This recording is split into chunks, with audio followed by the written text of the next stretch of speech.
Welcome and thank you for joining us this evening for our Genealogy Week program using FamilySearch.org, a free genealogy resource website. I'm Leslie Greenlee-Smith, Marketing and Communications Director here at Harford County Public Library. This performance is being recorded and will be available at hcplonline.org through February 28th. Now let's get started with our awesome show tonight. We are thrilled to have a new guest with us tonight, Dana Chou. Dana has volunteered for the past 6 years as director of the FamilySearch Center in Baltimore City. Her own family lines touch China, the British Isles, and Sweden. She's a longtime fan of mystery stories, which may be why she has so much fun untangling genealogy puzzles. Maryland family history is another favorite research area of hers. She's also an online genealogy expert, so we're in for a real treat tonight, folks. Please feel free to submit any questions you have via the Q&A feature on Zoom. At the end of the show, we'll get to as many as we can. And I have one more favor to ask. We would really appreciate it if you could take time to complete the quick survey after the credits. We use your input to choose topics for a virtual genealogy program. So it's time well spent and it just takes a moment. And now it is my absolute pleasure to introduce Dana Chou. Take it away.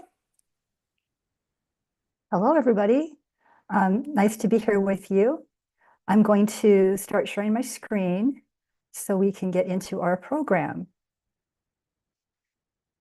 So the first thing to say is we're going to be talking about FamilySearch, and in November last year, FamilySearch had its 130th anniversary of helping people find their family and form family trees.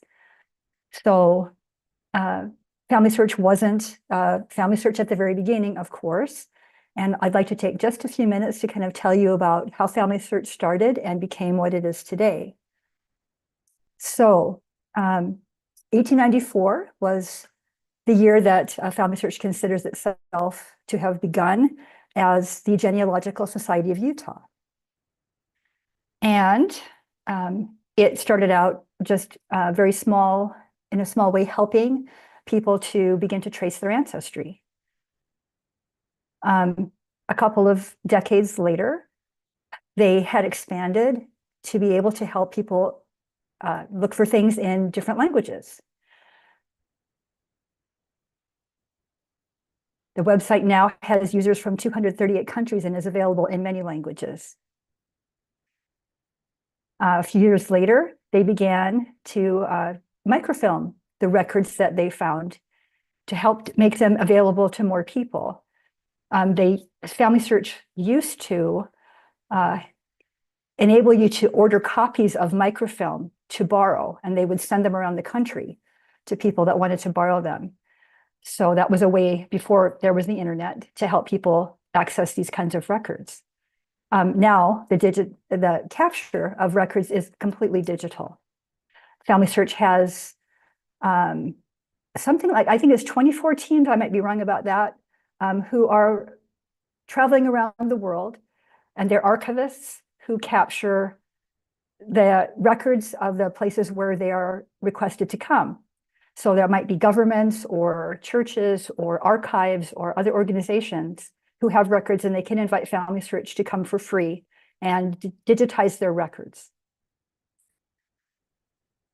So in '64, FamilySearch organized the first Family History Center.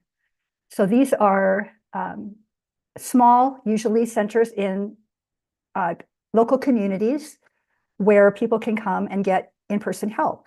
And today there are more than 5,000 of these centers around the world. We have 2 here in Baltimore, one in Essex and the one that I work at, which is in Baltimore City. So in 1999, that's when the FamilySearch website went live. And as you can see here, by 2020, they said their average visitors per day was 400,000. It's more than that now. In 2002, the first searchable records became available. So searchable means that the record has been indexed. Indexing is a process that traditionally has been done by volunteers who transcribe written records like the one we're looking at here into a computer database so that the computer can then search for the name that you might want to request. Now, in addition to human volunteers doing this, we also have computers doing a lot of the indexing with humans correcting that and checking the accuracy. In 2011, FamilySearch began to put on its annual RootsTech conference. And RootsTech is now the largest genealogy conference that happens in the world. And it had always been in person in Salt Lake City. During the pandemic, they did it completely digital online for 2 years. The first year, there were 1 million attendees, which was really amazing. The second year, there were 2 million, so that was doubly amazing. And now they're back to the in-person conferences, but they are continuing to offer a great deal of the conference digitally online for free. And this conference this year will be March 3rd through 6th. No, sorry, 6th through 9th. March 6th through 9th. In 2013, they reached 1 billion indexed records being available to search. And 5 years later crossed into 2 billion. And there are, of course, more than that now. In 2014, the 1 billionth historical record was published on FamilySearch. So FamilySearch doesn't own a lot of the records that it publishes on its website. The ownership of the records usually belongs to government agencies or religious bodies or archives, libraries, and FamilySearch has agreements with folks to show the records online. Okay, so I often get the question, so is it really free? And really, is it free? And what's the catch to it being free? So let me explain that just a little bit. So FamilySearch is indeed completely free, and there are pretty much 2 reasons for that. Number one, FamilySearch is an international nonprofit organization. So they're not trying to make money off of this, and they don't need people to pay subscriptions. Number two, FamilySearch is supported by the Church of Jesus Christ of Latter-day Saints. And so it is free to be free. And it's a site where there's not a free level that has some things, and then a premium level where all the good stuff really is. FamilySearch site is completely free. All right, so now let's look at the platform itself. So here's the homepage for FamilySearch. This is it. We're in my account here. You can see my name up here. And the homepage has a few things I'd like to point out to you. And you can see this is a new homepage. And the traditional homepage is still available to view, but pretty soon this will be the standard homepage. FamilySearch is very dynamic in how much they work on this and try to improve it constantly. And so sometimes it's a little hard to keep up with the changes. But right now, this new page has, at the very top here, a section for recently viewed people. This is really handy when you're doing research that takes a little time and you need to, put it away for a while and come back later. And you can find that person you were working on right there to go right back to easily. And you can expand this to show a longer list of these people. Next, there is a section where you can see record hints. Now, FamilySearch doesn't advertise, so you don't hear about hints that they provide. But it's the same kind of thing that you hear about in Ancestry's advertising, where they send you a leaf to add to your tree. So FamilySearch, these things are called record hints, and you'll always find that little blue icon there when there's a record hint available. So this is right here on the home page, and you can see I have 42 people here on a list with record hints if I want to start going to look at them. So if you're somebody that isn't real confident about doing family history and you're not really sure how to start, one of the easy ways to start is to work on record hints, because the research is already done. FamilySearch thinks that they found a record that matches your person. All you have to do is compare. what's in the document to what you know about your person and decide whether that is something that you want to keep and attach to your person or not.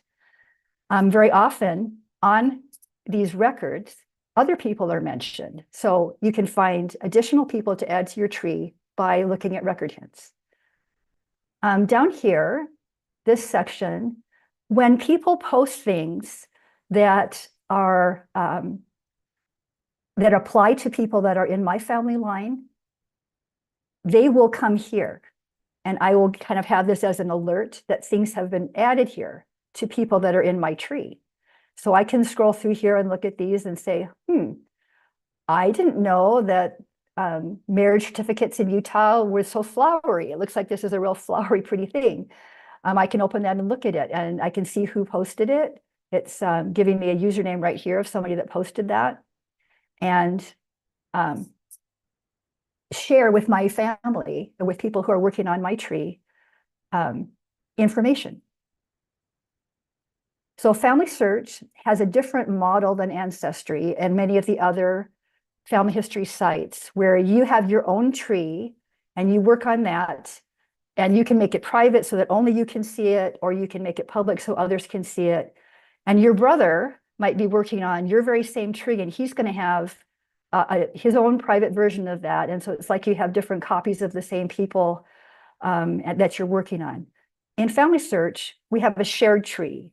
So every deceased person in the tree is visible to every user.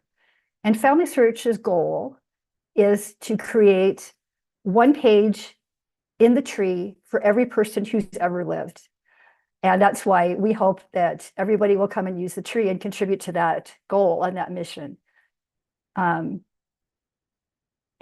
it has pros and it has cons. And I hope to kind of highlight some of the pros for you today.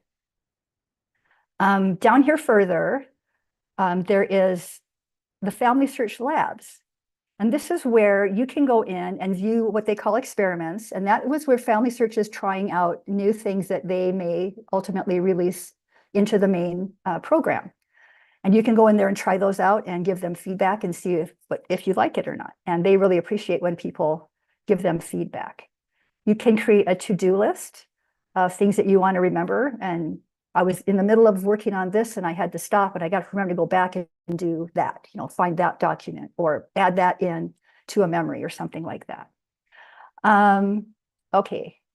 There's an easy place right here to start looking for an ancestor. You can search for anybody. Again, it doesn't have to be an ancestor because every deceased person in the whole system is accessible to you. You can search for anybody in there.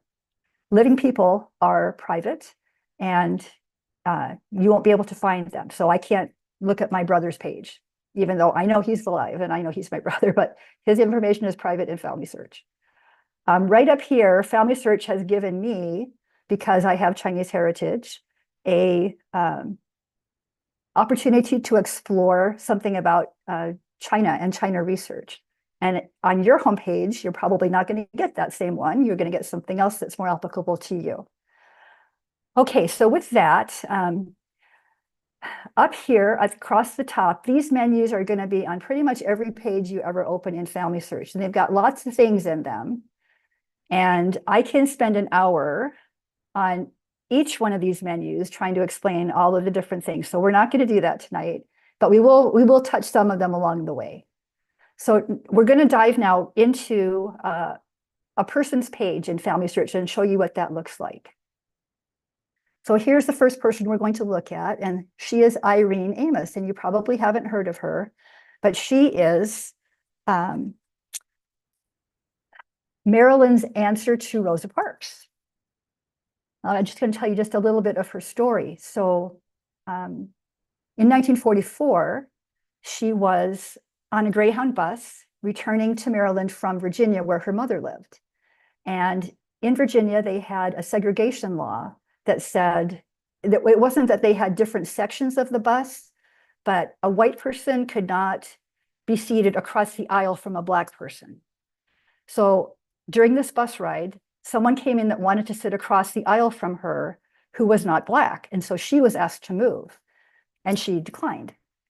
And so a lot of difficulties ensued, and various sheriffs were brought on the bus to try to make this happen. She continued to refuse, and eventually she was arrested for resisting arrest, which she admitted that she did, and she paid the fine for that, but also for violating the segregation law. And she would not agree to accept a guilty plea for that. So she went to court in Virginia and she lost her case. With the help of the ACLU, she appealed to the Virginia Supreme Court. One of her attorneys was Thurgood Marshall, who I'm sure you know became later on a United States Supreme Court justice. They lost at the Virginia Supreme Court, and so they took it to the United States Supreme Court. And in 1946, 2 years later, the Supreme Court ruled 6-1 in her favor that that segregation law on the bus was unconstitutional. Unfortunately, a lot of states continued to ignore that new precedent and new ruling and new interpretation of whether they could even have that law or not, and they continued to discriminate. Eventually, of course, the law did have an effect. In 2001, President Clinton presented Irene with the Presidential Citizens Medal for her work, for her efforts to fight for civil rights and equality. So she's somebody that, even though most of us don't know who she is, she's kind of really something. All right, so let me show you a little bit about her page now that you know who she is. A person page looks like this in FamilySearch, and we have different sections of the page. There's a detail section, which is where we are now, and we'll look at these other areas just in a little bit. So the top of the page will be vitals, vital information. So we have, name and gender, birth, death, and burial information, places. If we scroll down a little, there's room for other things like alternative names. So many people have an alternate name, right? You have a nickname.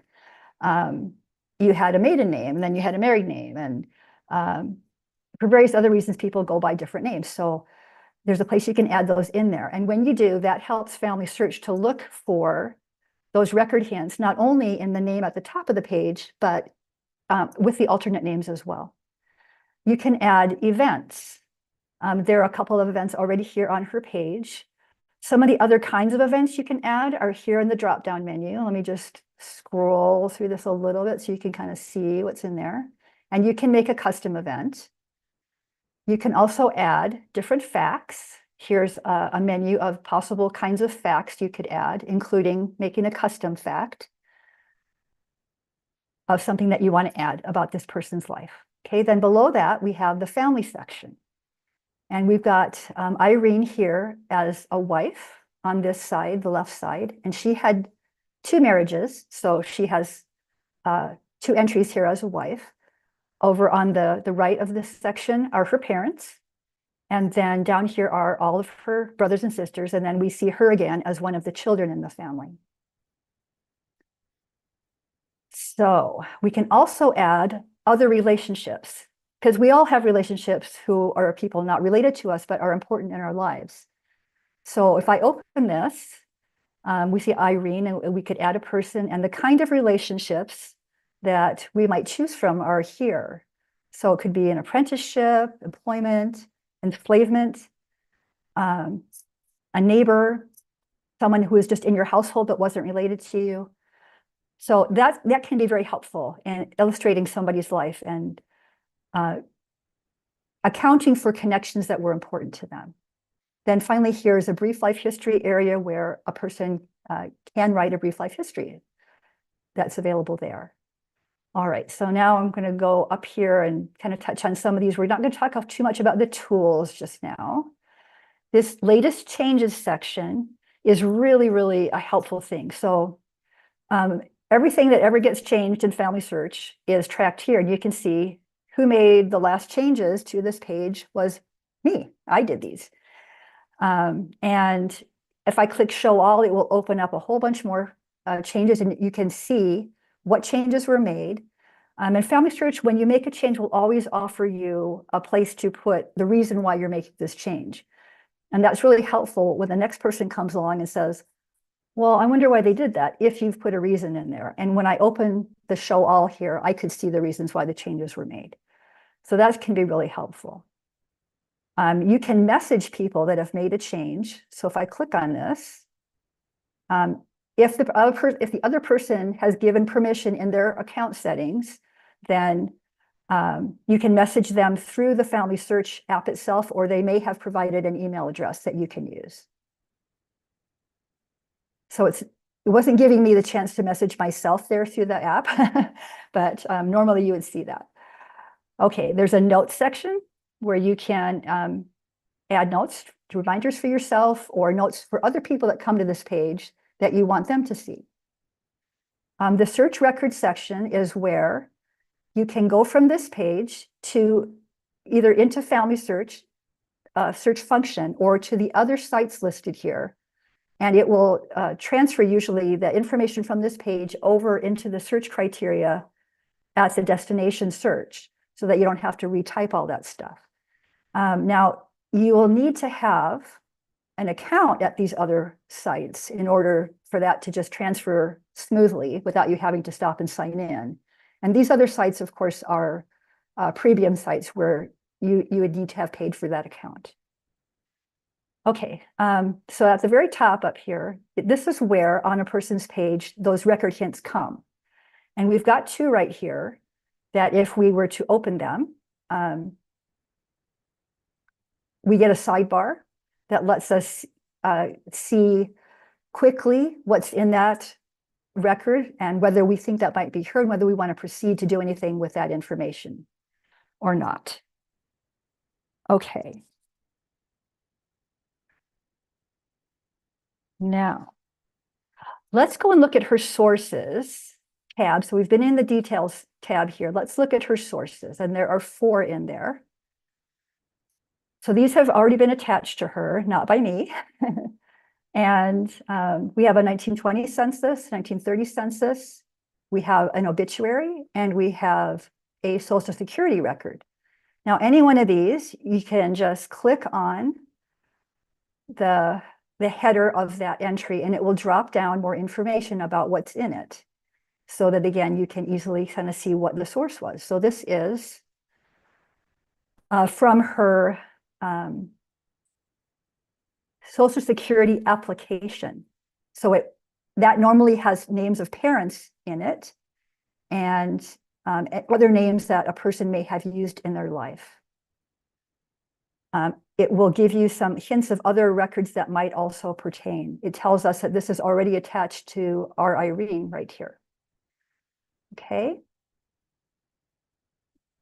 Now, I think we should look for the 1940 census because that ought to be here. So let's go back to the details. And we're going to search in Family Search. I'm just going to push the search button. And we see that the search criteria has populated over here with information from the details page. And then here are our search results, and there are 241 of them. So the first couple of things, clearly these are her married names in here, Morgan and Kirkcaldy. That's probably her, but it's not the census. And this next one is also, that may be her as well. It's not, oh, this is the record that we just looked at, that Social Security record, and it's already attached to her right here. We can see that little icon tells us it's attached to somebody in the tree, and we know who that is because we just looked at it. Okay, so now here's a 1930 census with Irene Amos in it and with her parents, but in 1940, she's not going to be Irene Amos. So I'm going to put in her married name here, and then we're going to search again as soon as I move this.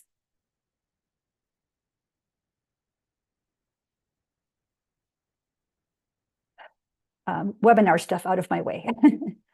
Okay. So now,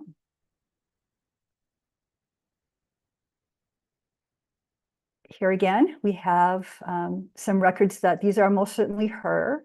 We could take a look at those and see if we want to include them. But we're looking for the 1940 census. So I'm just going to keep scrolling down here a little ways further. And here's a 1940 census right here for an Irene Morgan, spelled a little bit differently, but she has the same birth year. We've got Irene's information handy right here, born in 1917. This Irene was born in 1917 in Maryland. So this could be her, although she's living in Connecticut here, this person. So I'm going to just click on the record right in the middle of it. The sidebar will change to show us what is in this record. So we've got an Irene, age 23, which would fit our person. She's a lodger living in Hartford, Connecticut. And the head of household here is Bessie Carter. I'm just going to collapse this so we can see the other people in the household are Sherwood Morgan, that's her husband, that was her first husband, and another Sherwood Morgan. Now we can click here and look at the original document if we want to. And normally, I would always recommend that you do that because there's always more information on the original than there is in the indexing that we just looked at. But I have already done that, and I am very confident that this is our Irene, even though it's spelled differently. So I'm going to click Attach to the tree. All right. Now,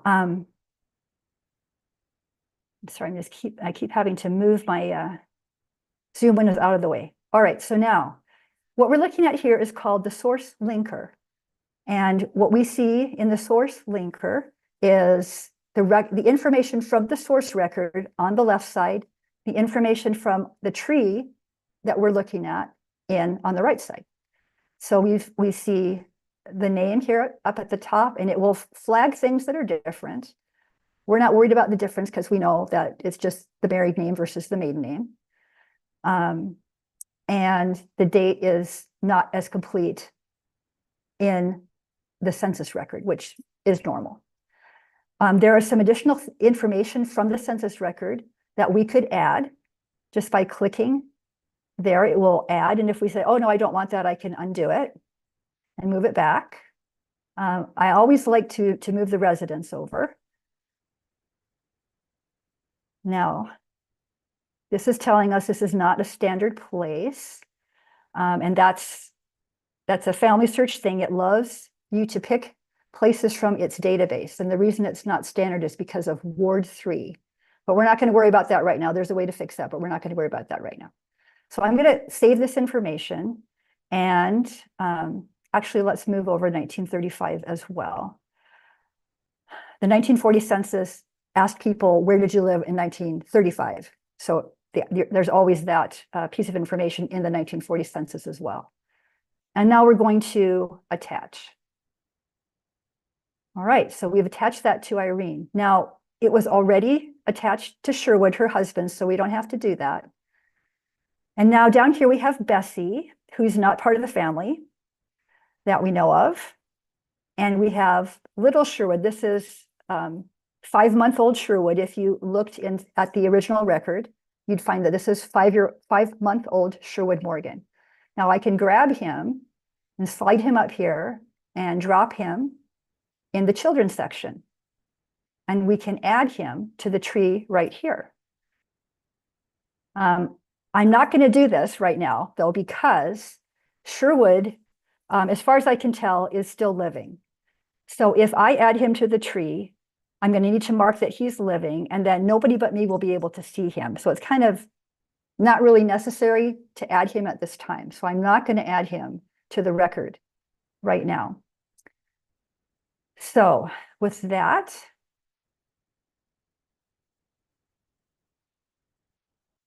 we can go back to Irene, who now has 5 sources because we just added the 1940 census to her. So there it is. Okay.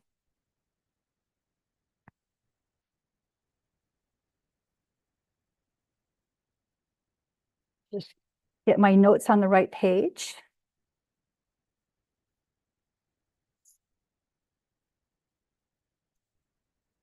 All right.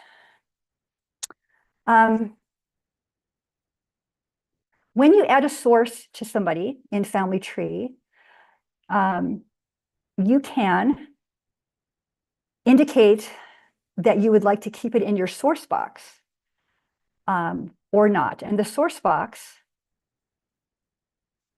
I would like to show you that now. And I get to my source box by clicking on my name, where my login is, and drop down here in the menu to source box. Okay, so here is my source box, and you can see it's full of all sorts of things. I have a few hundred items in here. You can create folders to sort your sources. And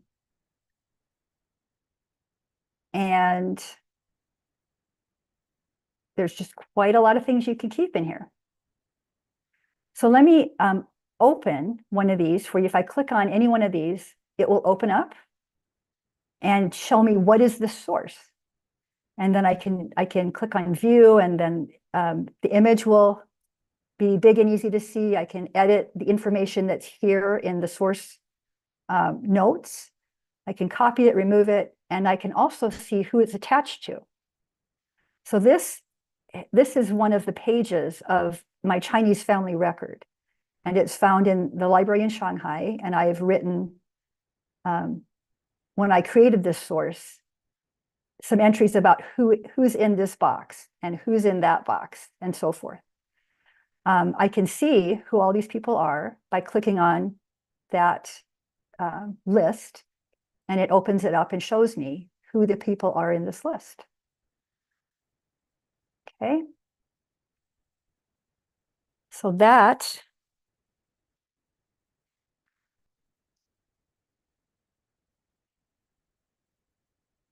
is the source box. Now I want to show you how to search for a record a different way than what we just did. Because we also want to find the 1950 census for Irene Amos. So I'm going to go to the search menu, and remember, these menus are on pretty much every page in Family Search, and I'm going to pick records. Okay, this takes me to a page called Search Historical Records. And on this page, the records I'm searching are all going to be indexed. And anytime you open any kind of search window in Family Search and you find boxes where you can put in the names, that means you're searching indexed records. There are also lots of non-indexed records in Family Search, not yet indexed records. And there's another way that we search for those, which we're not going to be able to look at tonight. But just so that you know, when you're on this page and you're putting in a name, it means you're searching an indexed record. And that's, just so you know, that means that you're limiting to that, and you're not looking at other possible sources. All right.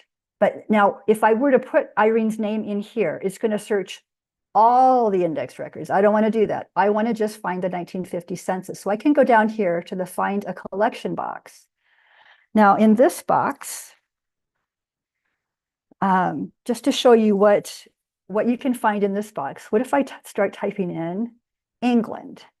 I'm going to get a list of all sorts of different things that are indexed collections pertaining to England. What if I type in freed? It's going to pull up for me all kinds of records related to the Freedmen's Bureau that are in the different states where those were established at the time. So there's lots of ways you can use this box. It's one of my favorite search boxes. But now I'm going to put in United States Census, and without having to finish the word, it knows what I'm looking for, and it's going to give me a list of United States censuses, all those that are available. And I just need to scroll through these until I come to the 1950, which is the most recently published census. And now we're on the page for that, and we know it's indexed because we have a name box. And I'm going to search for her as Irene Morgan again. And I don't know where she was living then, if she's still in Connecticut or back to Maryland. I really don't know where she is at this point. So I can't put in place. I'm going to drop down more options because I'm going to guess that she still has Sherwood, Morgan, her son with her, and see if that will help us narrow things down and find her quickly. And indeed, look, she is the first thing that comes up. So I'm going to click on that. And again, we have the sidebar that shows us what's in that record. And she is now widowed at 31. Her first husband has passed away, and she has a daughter as well as her son now. So let's attach this one to the tree. Again, we're going to have the source linker showing us the census information on the left and the family tree information on the right. Oh, but wait, there's nobody in there. That's because we didn't start doing this from Irene's page. So it doesn't know who we're trying to match this to. But it offers us some choices of people I've been recently looking at.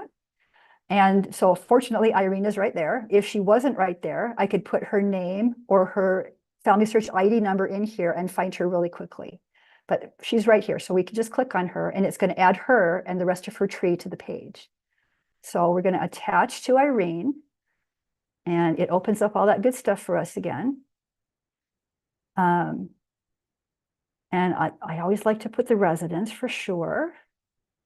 And then we're going to attach. Okay.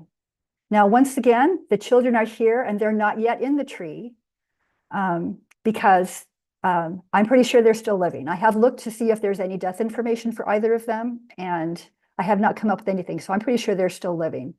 Thus, we're not going to attempt to add them to the tree. Okay.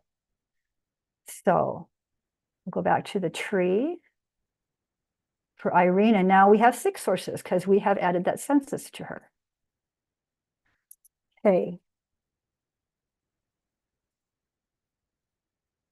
Now, let's look at the Collaborate tab here. We haven't looked at that yet. So there's nothing in this one on Irene's page. So this is for collaborating with, again, in our big global shared tree, other people who may also be working on this tree or have interest in Irene. So you could add a note here. And if I wanted to do that, this is what opens up.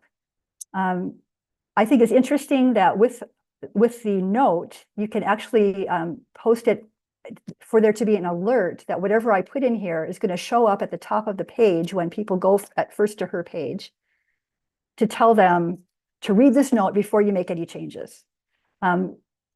Obviously, one of the downfalls of having this shared tree is other people can mess with your stuff. And this is one of the ways that you can help prevent that from happening. Okay, so we'll cancel this because we're not actually going to leave that note. And we can also create a discussion. And again, this may be for you to collaborate with others who are helping to do your research or are trying to contribute to the research so that you're not looking at the same things, you're dividing the work up, that sort of thing. Or discussing a point about which it's difficult to find the right answer or the truth or a clear set of circumstances to explain the way that the data is coming out. Okay, now the next thing we want to look at is memories, but we're not going to look at this on Irene's page because you can see there are 0 memories. So we're going to go to somebody else's page to take a look at memories. This gentleman here has a connection to my family tree, and I'll just briefly tell you about this. So I have a lot of the things from my parents who are both passed away. And among my dad's pictures, I came across some of Dick Corsa.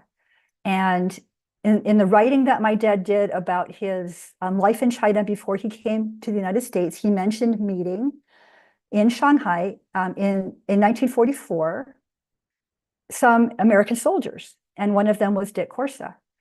And so when I found these pictures, I wonder if Dick Corsa is in Family Tree. And I looked for a Richard Corsa, and there were several already in the tree. But using what I knew about Richard Corsa, which wasn't much, only that his name was Richard Corsa and that he was a soldier in the Army and he was a master sergeant, I was able to find military records for him and figure out that this Richard Corsa here is the right one. So I took my pictures and I uploaded them to Richard's page.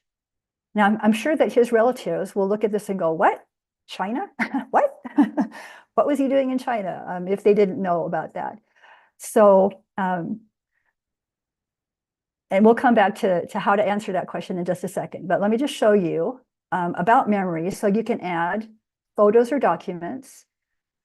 And to do that, you would just open this page up. You can drag and drop things here. You can select files from your device. You can add from Google or your gallery. And the gallery is a place in FamilySearch where these things are all collected, and we'll look at that in just a little bit. You can also add a story and up to 10 images to go along with your story. And it gives you a prompt here to start off your story. And the story you can see can have many, many characters in it. It can be a really long story. Or finally, you can also add an audio recording. This can be something pre-recorded that you upload, or you can record your own. And if I were to push this button and start recording, I can record up to 5 minutes of a story. And I could interview somebody and have them talk about Richard and something that they did together, or a memory that they have about Richard or shared with him. So this can be a lot of fun, and you can do this with a lot of pleasure. There are some people in my own family who have uploaded recordings of my grandparents, for example, which I didn't know existed and I don't have. So because of that, I in FamilySearch can go to my grandparents' pages and hear their voices again, and it's really nice. Okay, so let me just open one of these pictures, and so you can see when you add a picture or a document, you can put in a lot of information. So here I wrote a little explanation of what was happening in this picture. So my dad was a student in Shanghai, and he was from a little town about 90 miles south of Shanghai. And the soldiers wanted to go see his hometown. And so he took them there more than one time. They met his family. And again, this is at the end of World War II. So, you know, it's a time of scarcity still. And they were there passing out fruit and candies to people in the street who, as you can see, were coming to get it. They were interested in that fun and meeting a soldier and getting some goodies. I have tagged Richard Corsa in this picture so that it identifies who the picture belongs to. And when I hover over his name here, you can see that the tag lights up on the picture.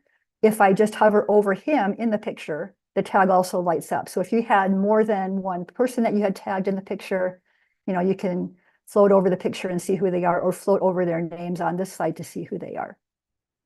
You can make your memories public or private. So this one I've left it public, but I can edit that and change the visibility to private so that only I can see it. Okay. Now, let's see, we're gonna go back to move the Zoom stuff out of the way again. And we're gonna go back to the details on Richard, because I would like to show you this button up here, view relationship. When I first put those pictures in Richard's memories, I checked this to see if he and I were related, and it said, no, we weren't.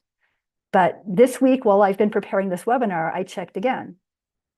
And somebody's been working on Richard's tree, I think, because now, apparently, I'm an 8th cousin twice removed from Richard, and it shows me how we're related.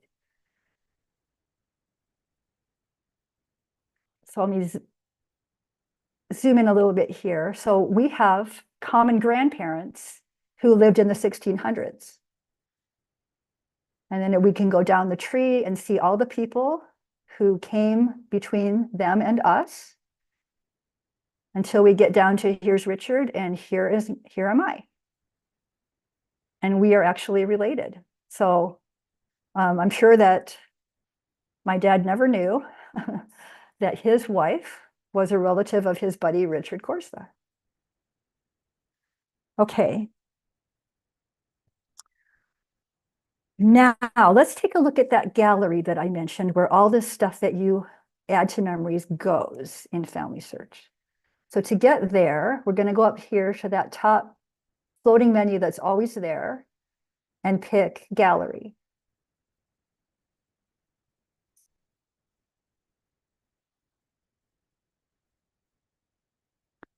Okay.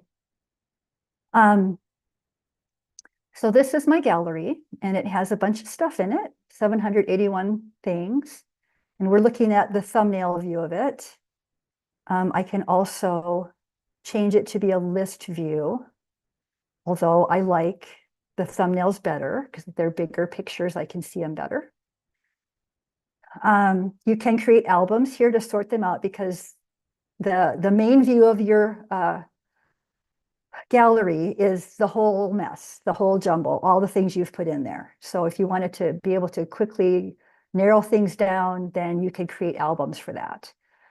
So just to scroll through just a little so you can just see. So these top things are letters that my dad's sister wrote to him after he left China. There's a whole bunch of them. And then I have lots of pictures, and these are all of old China when my dad still was there. And we have certificates and documents and my parents' wedding pictures and some stories and all kinds of things. There is an audio recording down there somewhere, but I'm not going to go scrolling for it. And if I just want to see the audio recording, I can click this little thingy up here. And here are my audio recordings that I've made. Or I click for documents, stories, images, or all the thumbnails. Okay. Now I wanted to do a little demonstration here. There is, you might guess, a FamilySearch app that's free to download, and you can do almost everything on that app that you can do on the website. There's also an app for memories. And if you have that app, I want to show you how easy it is to put memories into your gallery with the app. So I'm opening the app here on my phone. I'm just going to talk you through this rather than share the phone because that's hard. And so when I open the phone, this is an Android phone here, I think. There's a little plus sign. So I hit my little plus sign and it asks me what kind of a thing do I want to add? Is it a document, a story, an audio clip, or a photo? So I'm going to take a photo. And once I click that, it asks me, is this from a file or is it from the camera? I'm picking the camera. Okay, so now my camera is on. And I am going to take, okay, this is selfie of Dana doing a webinar. Okay. Now I can accept this or trash it and retake the picture. I'm just going to accept it and then save it. And here on my phone already is the picture that I just took in the gallery. And back here in the computer gallery, all I need to do is refresh my gallery. And there's my picture. It's processing because FamilySearch screens everything. It's a G-rated environment, and they will make sure that if there's a question about something, that they're going to contact the submitter about that. And I'll show you one that they contacted me for. Okay, so here's my goofy picture, which I'm not keeping this, but you get the idea. I just wanted to show you how easy that is to do. And I could add information about our webinar here, but we're not going to do that right now. So that's a pretty neat thing. And if you are at your grandma's house and it turns out she's got all these family pictures that you'd like to preserve, or she has documents, or you're at the family reunion and similar kind of thing happens, or you're driving past a cemetery and realize, wait a minute, whoops, I think that's our family cemetery. Let's stop and look. And there are people's graves in there whose pictures you could use. Then you can do that so quick on your phone and it goes right into your gallery. And from there, you can attach it to the people in your tree. There's nothing simpler. Okay, now, I want to go back to Richard's page here, and I'm going to go down here on this menu to recents. That's the fastest way to do this. And it shows me people that I've recently viewed. And here's Richard. So we're going to go to his page. And what I'd like to show you now is how you add people to the tree. And there's a bunch of ways to do that. So starting here on Richard's page, we're going to go down to the family members section. And you can see here all over the place, there are places where you can add somebody. Add another child to this family, add another spouse for Richard, add another parent for Richard. And you can see he has more than one parent here already. And it's a story. I'm not going to take the time to tell you, but there's a story there. And just to show you how this works, I'm going to add a pretend spouse. And her name is going to be Olivia Smith. She's female. She is deceased. And Richard was born in 1922. So I'm going to say she was born in 1925. And FamilySearch will want me to use the standardized version of that date. So I click on that. And I don't know anything else. And so I'm going to just hit next. Now, what FamilySearch will do with that is check through the big tree and see if there's already somebody in there that might be a match for that criteria that I just entered. And it did, in fact, find somebody who was born in 1925. And if there were a real Olivia Smith that married Richard, this could be her. But there isn't really. I just made that up. But if there really were, and I didn't think it was this person, I could create the Olivia I was starting to make versus accepting the match. But in this case, we're not going to do either because I just made that stuff up. So we're just going to X right out of that. So that's how that works when you add a person from any other place in FamilySearch where you might add a person. That same process will happen. So let me show you some other places to do that. Okay. So we're going to go up here now to view the tree. So far we've been looking at people on their page, but we can also look at their whole family in a tree view. And there's several different ways to view the tree. So this is kind of the default view that you start with, is the landscape view. And let me just make that a little bigger. So here's Richard and his wife, Gloria, and their son, and then the parents, and the tree goes on. Now, every one of the tree views in FamilySearch is expandable. So you have arrows that you can hit and expand, and then I can just drag the tree, and I can keep going as far as the tree wants to go. Now, here you see where we have parents for this great-grandfather of Richard's, but not this great-grandmother, Anna. And this is a place where we could start to add those people. And if I were to click that, again, that very same screen we just saw would pop up and I would put the information. If there was a person in the tree already and I knew who it was and I knew their ID number, I could also just put the ID number of that person in and then proceed from there. Okay. So let me go back. So you can see where to add people there. We can add children. In this view, you can see people's children by dropping down the little menu there. And if there's another child we need to add, that's where we can add it right there. Okay, now I'm going to open here. This is the options button. And this gives us some things we can toggle on or off in this view. This view does not support portraits. So here's that blue record hints icon that we've seen before, and you can see it here on different people in the tree. This is another way that I can know who has record hints. Research suggestions are these purple things, and we got a few of those here as well. Those tend to be things like there's a person who is married, but there's no children in their tree. So there might be children you could start looking for, or maybe there are children, but there's a gap of more than 3 years between children. And during a time when people generally had children very regularly, and that might be a place to look for a missing child. There aren't any data problems here on this set of people that we're looking at, but that usually is something like a date doesn't agree with another date, like a mother is 10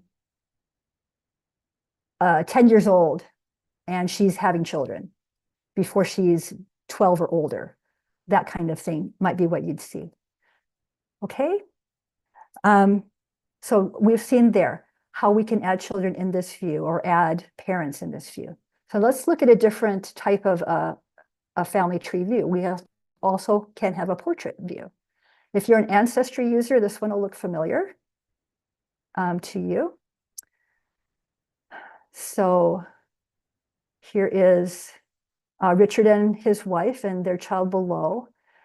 And the parents and go up, and we have lots of arrows. And again, we can go up and up and up and drag and go up until we get to where there's nobody. And boy, he's got a great tree, doesn't he?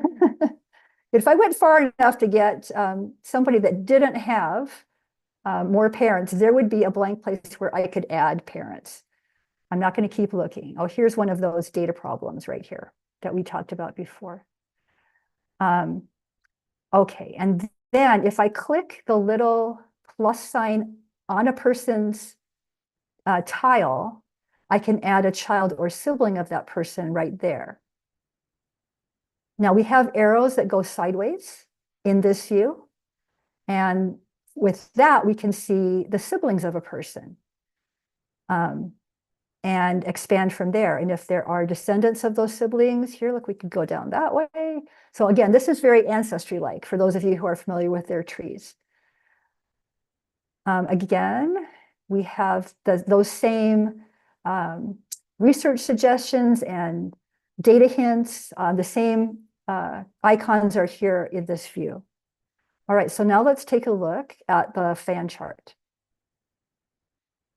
This is just a lovely, lovely way to look at your tree.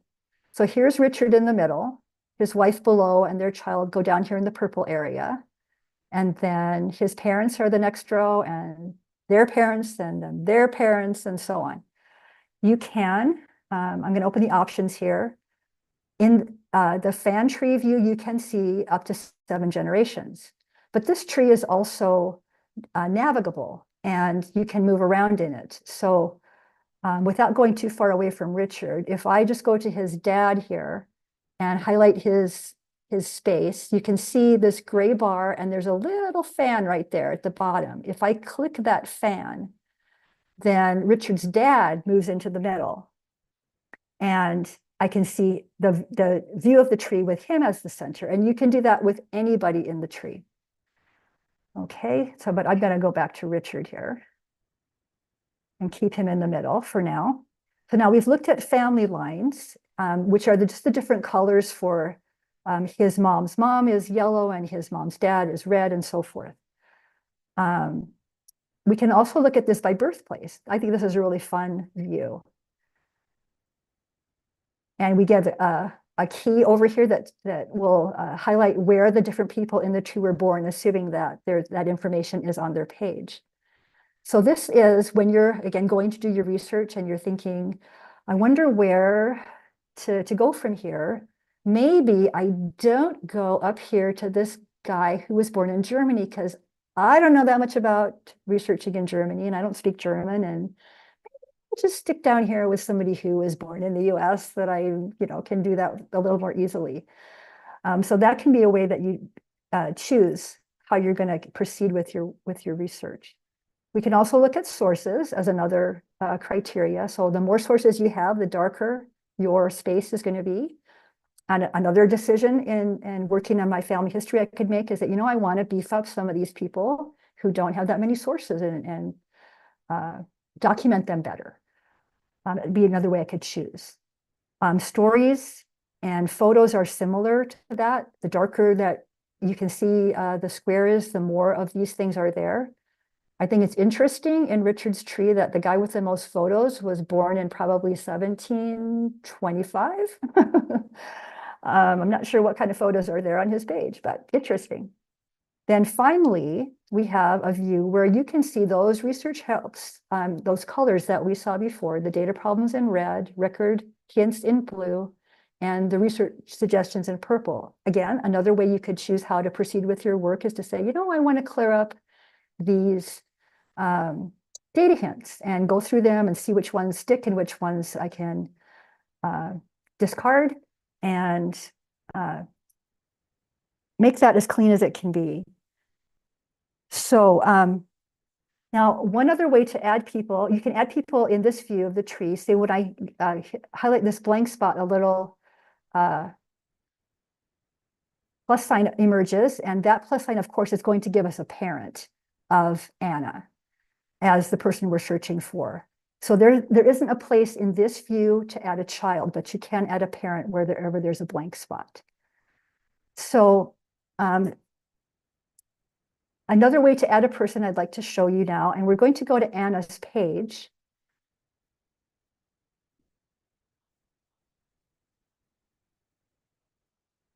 Here we are. This is Richard's great grandma. And there's a record hint on her page. I'd like you to see how we can add a person from a record hint.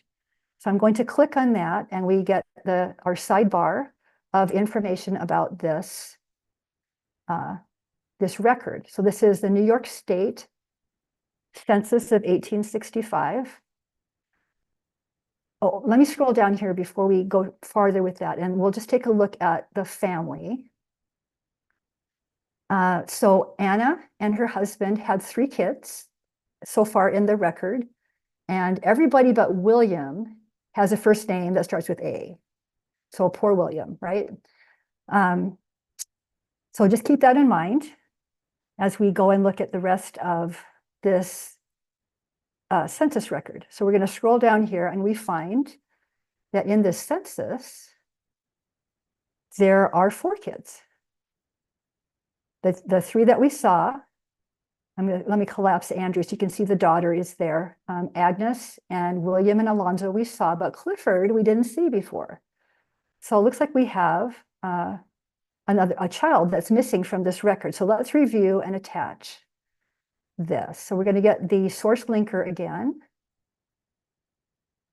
All right, so we start with Anna. We can add her residence and then attach this to her. We're going to then review her husband, Andrew, add the residence to him. That will show then on his page and attach it to him. We are going to do the same for Alonzo. Attach to him. And we're going to do that for William.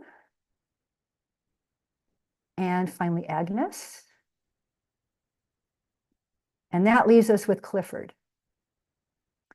All right, so now I'm going to add Clifford, and this is going to add Clifford to Family Tree and attach this record to him. So we get a sidebar that will open up that already populates Clifford's name for us from the information on the census record.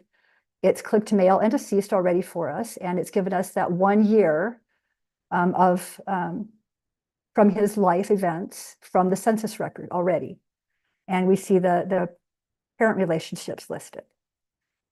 And then all I have to do, I don't have to type any of that in. It's all done for me. I just click one button, create new person, and presto. Clifford is now in the tree. I can add this residence to his record, just like I did everybody else's. This record is now attached to everybody, and I'm going to return to the family tree. And now we can see that record that we just attached, the 1865 New York State Census in Anna's record. And we can see Clifford is now in the tree. So I just love that, being able to attach people from historical records. They made it so easy. Okay. Now let me catch up with myself in my notes here. All righty. Now, the last area that I want to show you in Family Search is about how to get help. Family Search is unique in the many, many help options that are available. So when you want help in Family Search, you find this little button. This will be at the top of every page that you can find. And this is your help button. You click that, and the suggested topics or suggested questions that come up here are meant to sync to the kind of page you're on. So if you're on a person page, you're going to get questions that are related to that. If you're in the gallery, you're going to get questions that are related to that. So if that will help you answer what question you have material right there. But I want to highlight for you the live and in-person help options available. So I'm going to hit Contact Us down here. Now, Family Search, again, is an international organization. And so you have to tell it where you are calling from, so to speak. So we're going to hit North America. And we come to the phone page for United States and Canada. So there's a toll-free number here. You can see that they are there from 8 a.m. to 8 p.m. Mountain Time, or 10 a.m. to 10 p.m. Eastern Time, Monday through Saturday, and then slightly fewer hours on Sundays. And when you call that number, you will get a real live person to answer your questions, and they can help you with creating an account, login problems, navigating the family tree. You know, I'm trying to add a person, I can't figure out how to do it. It won't stick. I keep pressing save, and it's not saving. You know, anything like that. You can call and get help from a real life person on the phone. Except for holidays, they're closed on holidays. They also have an email address if you'd rather do that. And there are other help options for in-person help. If you don't want to talk to somebody on the phone, you can get in-person help. I'm just going to click the button here and show you what that leads to. So we talked about Family Search Centers a little bit, and Family Search has more than 5,000 of those around. But we also have affiliate libraries. So I'm just going to put in here that I want to find some help near Bel Air, Maryland, and hit search. Okay, so then I come to the Family Search locator, and it shows me that the closest place I can get in-person help near Bel Air, Maryland is in the Harford County Public Library. Who would have guessed? And it gives me a map so I can see where that might be if I don't know. And you can see that the affiliate libraries have a little kind of brown or maroon pin. And if we scroll down, we can see more places, and the Family Search Centers have a green pin.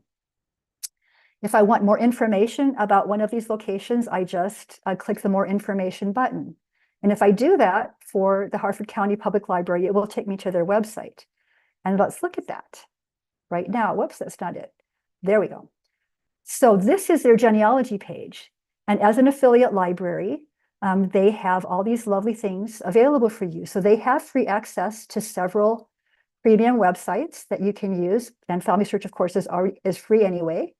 And then they have some other local history resources and information about their print genealogy collection. There are also librarians to give you that free in-person help who are trained to help you with genealogy questions. Now for the Family Search Centers, let me just show you a little bit about that. At our centers, we have what's called the Family Search Center portal, which gives you access to many premium websites for free. Everything in Family Search Centers is free to access. We have their volunteer consultants, such as myself, who can help you if you have questions or need guidance.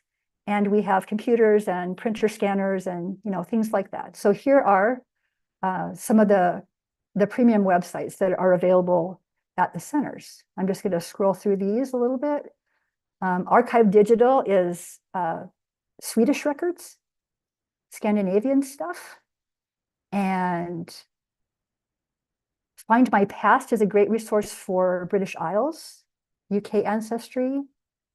Goldie May is not a site that has records, but it is a tool for researching that is really powerful and helps you to keep yourself organized as you're doing research and searching. So there you go. That's the list of those things. So let me go back here to the locator. So, one other thing about the affiliate libraries and the Family Search Centers that they have has to do with what we call limited access or restricted records. And let me show you an example of that. So in the Family Search catalog, here is a collection of death records from Virginia. And there are a number of different films, and they go on for 4 pages. There's quite a few. And I will draw your attention to these little icons over here. So most of them, you can see, have a camera icon, which means you can view the images. And I'll click that just to show you. So here are the actual images. And if I click on any one of those, it will, we'll zoom into it and we can actually see it and read it. And the magnifying glass icon means these are searchable, so they're indexed.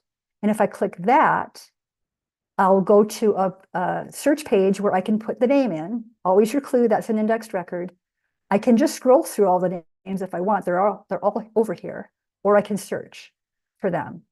But then at the top of that list, we have this one that has no magnifying glass and it has a camera with the little kind of warning triangle on it. And you can see as I'm hovering there, it says this item is viewable with additional restrictions. So let me show you what happens if I click that. You get nothing. You can't see the images, and you get this message directing you to a Family Search Center or an affiliate library. So if you come to the Harford County Public Library or another affiliate library, you will be able to see those images. Or if you come to a Family Search Center, you will be able to see those images. Now, why are images restricted? I mentioned before that Family Search does not own most of the images that it publishes. And so it's the owners of the records sometimes will put restrictions on how they can be viewed. And Family Search will always respect those restrictions. And this is how that often works. But the answer is go to an affiliate library or go to a Family Search Center. Okay. Now, let's go to another help resource here. I'm going to click on Community down here on the Help menu.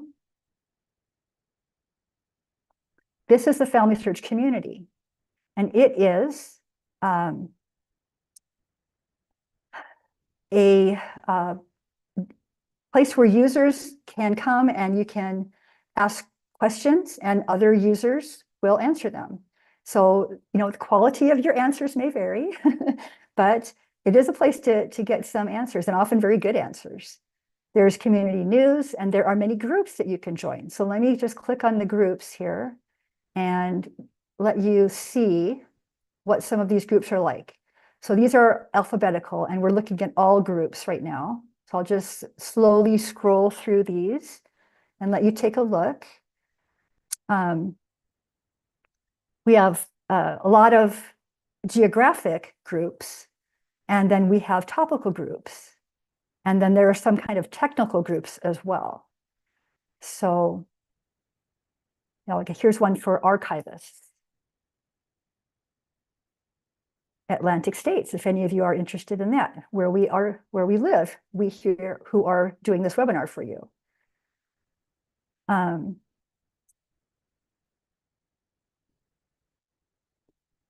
We have groups that are specific for last names.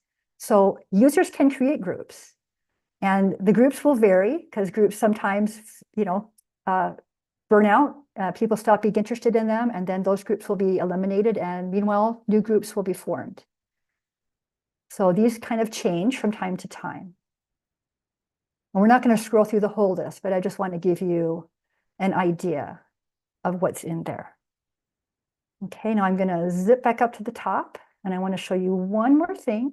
Right here is a button for free research consultation. I'm going to click that. And this brings us to a really neat free resource for you. So FamilySearch makes available 20-minute research consultations on a variety of geographical areas and topics. I'm just going to scroll down here and show you that these are available in all these different languages down here. The highlighted ones are just above these that are not yet highlighted, but you can still request these other languages. It explains right here that these consultations are given by specialized genealogists from the FamilySearch Library in Salt Lake. That's the main library. The BYU Family History Library, Brigham Young University, and then other specialists who may be stationed at other places around the world. So the great benefit of this, although it's only 20 minutes, is that you are getting a real expert in the topic that you're requesting or in the geographic location that you're requesting. And they can give you really, really good targeted information about your question. Whereas if you come for that in-person help to us at an affiliate library or at a FamilySearch Center, and if you come to me and you want to know something about Madagascar, well, I'll do my best to get information for you about Madagascar. And I can show you just a second someplace where you could get that. But if you did a request for this 20-minute consultation, you're going to get somebody who knows way more about it than I do. And since we have a little bit more time, this was going to be my last slide. I'm just going to show you one more thing. So going back to, oops, not this page. This page will do. My search menu, Research Wiki. Let me do that again. Research Wiki. So this is a resource that you don't even need a FamilySearch account to use this. If you just go to the FamilySearch landing page, you can get to that search menu and go down to the wiki, and this will open up completely for you with no account whatsoever. So the wiki has no records in it. It has information about how to do research. So this is another great help option for you. So if I want to look up something about Maryland, then I clicked on United States, and I'm going to click on Maryland. And I'm going to get the Maryland genealogy page. And it's going to tell me so much about how to do research in Maryland. I have quick start links over here. I've got a button that will take me to a whole page of online genealogy records. Let me show you that. Just endless links to things. And it will tell you if it's something at FamilySearch or something at another place that may cost money. It'll have that little, put a dollar sign there for you so that you know. And just look at all of these places to find information that's there. And I'm not even scrolling all the way down. Okay. On the right side over here, we have topics. And if you click on any of these, it's going to open you up another page. So let's pick land and property for Maryland. And it'll open me a page for that. And again, lots of information and links to resources for this topic. There is a clickable map on most pages where you can click down into the county. There's also just word links. So if I want to look at Harford County, there's a page for that. And it tells me when were records kept in Harford County. When did they begin to keep birth records? When did they begin to keep marriage records? So that I don't waste time looking for a record that doesn't exist because they didn't even keep it at that time. It tells me where the courthouse is, how to contact the courthouse, if it has a website. And these resources are so helpful. And you can see, you can click down into towns and get information about towns. There'll be a whole page for that town. So this covers the world, as you saw on the map, and not every spot on the world has this much information available about it, but that is a place to start if you're trying to research an area and you don't know that much about it or how to begin. This is where to go. So I'm going to leave it there with that being my last page and stop sharing and turn it back over to Leslie. Wow, that was amazing, Dana. That was unbelievable. We have never had this many questions and comments at one of our genealogy events. So thank you so much. I'm going to jump right into the questions. And I'd like to say to the attendees who are still on, a lot of the questions that we got, I think you gave our attendees a resource on where to get answers to that when you went through the contact and the community and kind of those links that you showed on the page. So I'm going to try and highlight the questions that perhaps we didn't get to answer. And one of them, there's actually two questions that are kind of related. Donna wanted to know how you can create a private family tree on this site. And then Liz wanted to know if you already made a family tree years ago, is there a way to change it from public to private? Okay, so the first question, you can create a private family group in FamilySearch.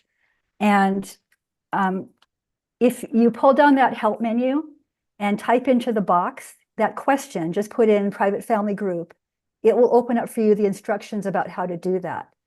And so once you've created that group, you can invite family members to join it, and then you will be able to see each other's living pages in that group. So that's really nice, and you don't have to create copies of grandma, you know, in there on each person's separate view of the tree. The second question was, if you created a tree a long time ago, can you change it? So again, in FamilySearch, every deceased person is visible, is public already. And every living person is private unless you create a private family group.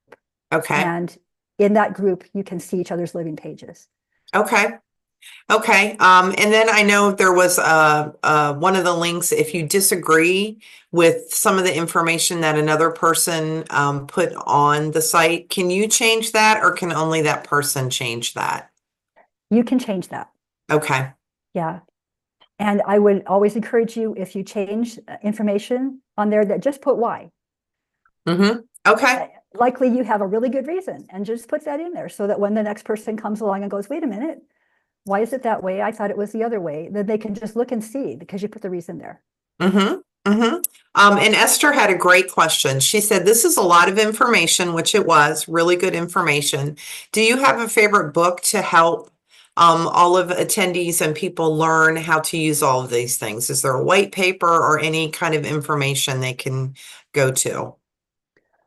So in FamilySearch, there are tutorials that you can look up to show you whatever you might want to know. Okay. How to do Yep, that's something. great. That's so great. Again, on the help menu, when you pull the help menu down, one of the things that we didn't look at said help and resources. Okay. So if you just click on that one, it will open up to you where you can find the tutorials. Okay. Okay. And then does FamilySearch give access to newspapers? Right now, FamilySearch does not have newspapers on it. So you have to go elsewhere for that. They don't have any newspapers in their collections. Okay. So they could go to the Harford County Public Library to our newspaper resources and use that information. Right.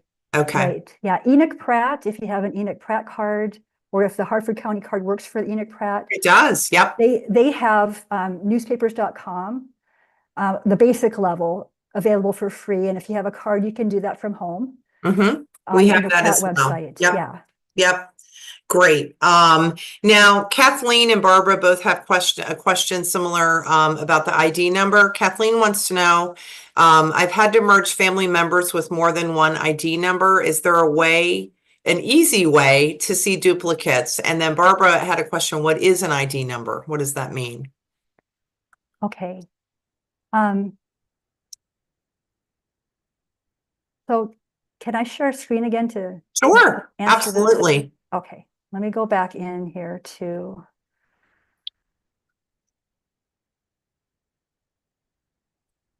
back to Irene's screen here. Okay. Okay. So when I want to well, let me start this way. So on the page, if there is a duplicate that the system has identified, it will put that person up here and say possible duplicate and give you a link to that person's page.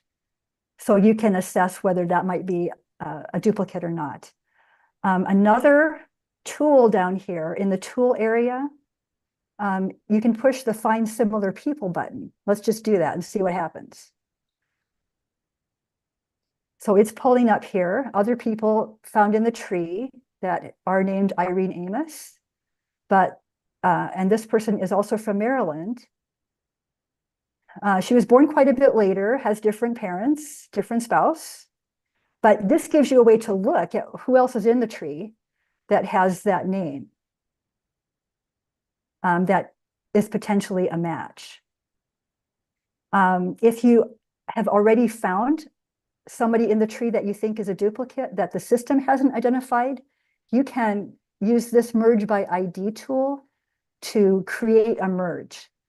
And if I push that, what happens is you'd put the other person's ID number in here and then continue, and it will put them up side by side, the original Irene and the one you think is a duplicate, so you can compare the information and decide whether they should be merged or not. Okay. That's great.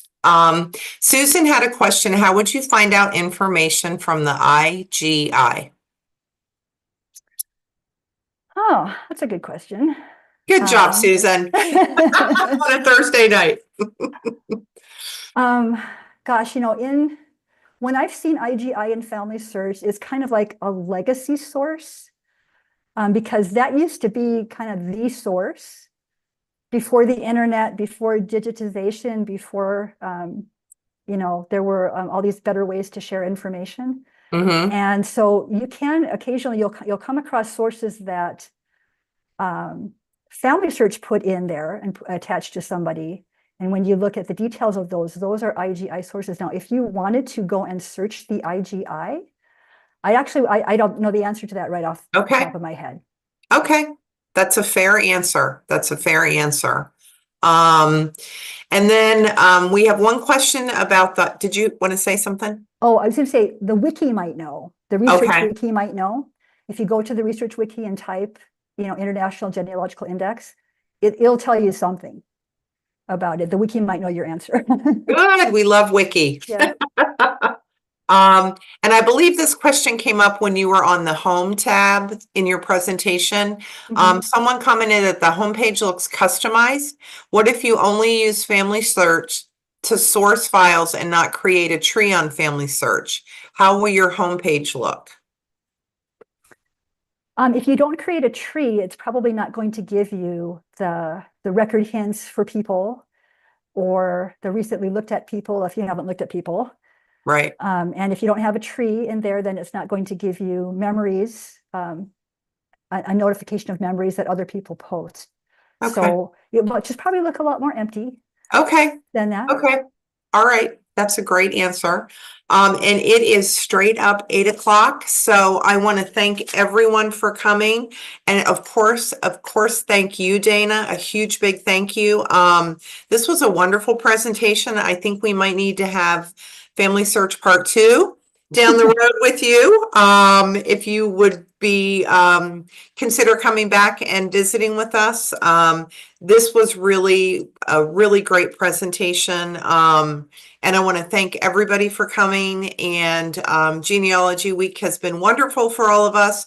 Hope it has been for you. And just a reminder, if you guys can please take a minute to fill out the survey. It just takes a moment, and it's really important and helps us plan out our upcoming genealogy programs for the next year or so. So thank you again, everyone, for coming. We're going to do the wave off and wish everybody a wonderful rest of your night.